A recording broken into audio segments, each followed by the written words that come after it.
नमस्कार दोस्तों, आपके अपने YouTube चैनल पर आपका बहुत बहुत स्वागत है। दोस्तों, आज हम आपके लिए लेके आए हैं श्रवण कुमार की कहानी। यह श्रवण कुमार की कहानी है, इसमें हम पूरी जानकारी देने का प्रयास करेंगे। तो आइए चलते हैं सुनने श्रवण कुमार की कहानी। यह कहानी त्रेता युग की है। उस समय श्रवण कुमार नाम का एक लड़का था। उनके माता पिता अंधे थे और श्रवण को उनके पालन पोषण में कई कठिनाइयों का सामना करना पड़ा। श्रवण कुमार बचपन से ही अपने माता पिता का बहुत सम्मान करते थे। श्रवण कुमार जैसे जैसे बड़े हुए, जिम्मेदारियां उनके कंधों पर आ गई। वह रोज सुबह उठकर सबसे पहले अपने माता पिता के लिए नहाने और पीने के लिए झील से पानी लाते थे। इसके बाद वह तुरंत जलाऊ लकड़ी लेने जंगल में चले जाते थे। फिर वह जलाऊ लकड़ी लेके आते और माता पिता के लिए खाना बनाते थे। श्रवण कुमार को इतनी मेहनत करते देख उनकी माँ ने उन्हें हमेशा रोका।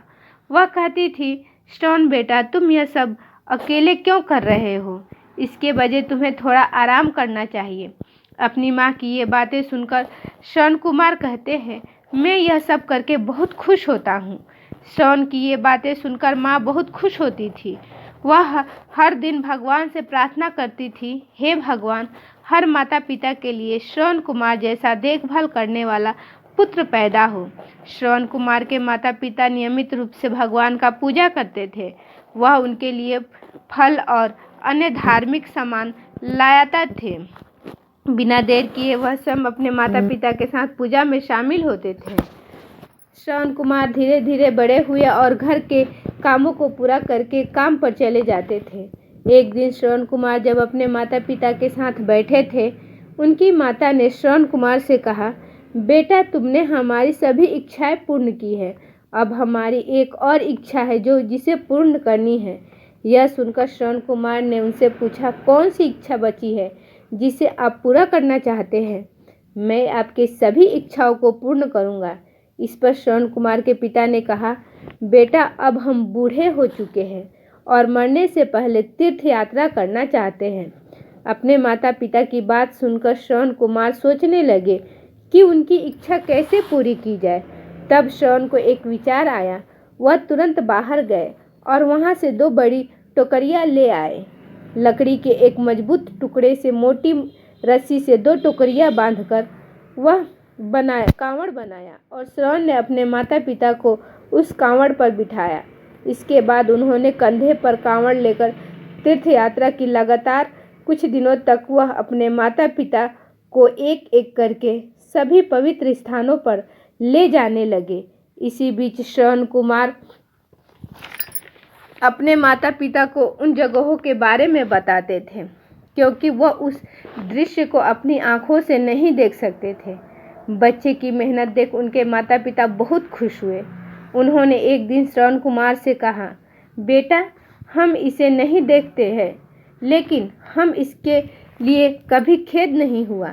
तुम हमारे लिए हमारी आंखें हो।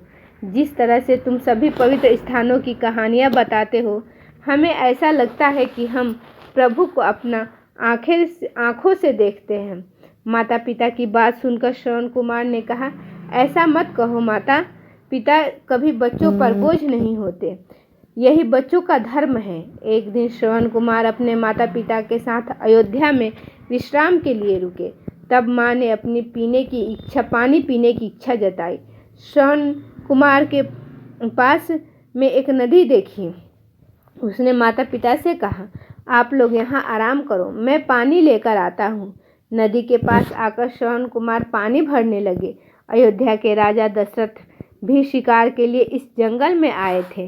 पानी में हलचल की आवाज़ सुनकर उन्होंने बिना देखे ही तीर छोड़ दिया। दुर्भाग्य से उसका बाण श्रवण कुमार पर लगा।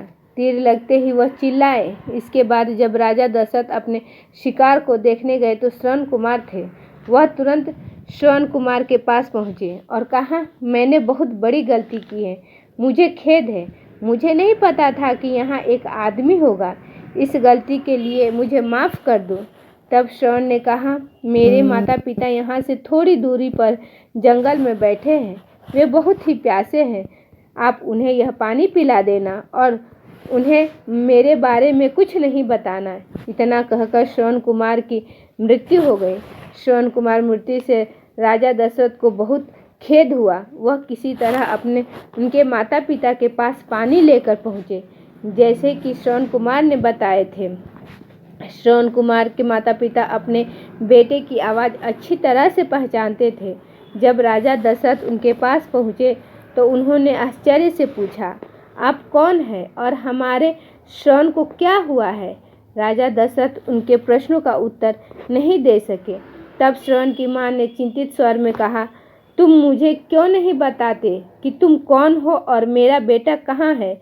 श्रवण कुमार की माता का चिंता देखकर राजा दशरथ ने कहा, माँ मुझे क्षमा कर दो। मैंने जो तीर शिकार के लिए छोड़ा था वह सीधे तुम्हारे पुत्र श्रवण के पास गया। उसने मुझे तुम्हारे बारे में बताया, इसलिए मैं पानी लेकर आया। यह कहकर राजा दशरथ शांत हो गए। राजा दशरथ की बात सुनकर श्रवण की माता जोर जोर से रोने लगी। उनमें से किसी ने भी राजा दशरथ द्वारा लाए गए पानी को हाथ नहीं लगाया।